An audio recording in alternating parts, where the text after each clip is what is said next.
The ABC of the fund industry, let's talk about P for performance fees.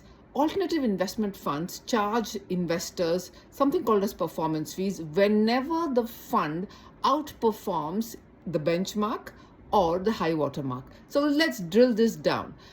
As we already know, alternative investments comprise hedge funds which take in large sums of capital from individual investors called as accredited investors, and they invest this capital into different asset classes.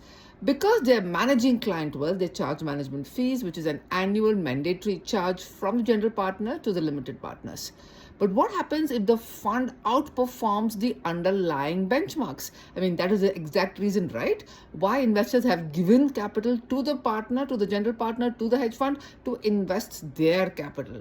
So hence, the objective of the fund manager in the case of a hedge fund will always be to outperform the hurdle rate and the high water mark. So what is the hurdle rate? The hurdle rate typically is the performance of the benchmarks against which this fund's performance is measured.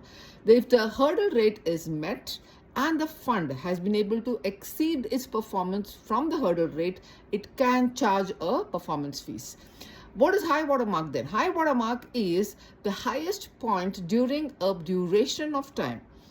If the fund outperforms the high water mark, it can then charge the performance fees from the investor.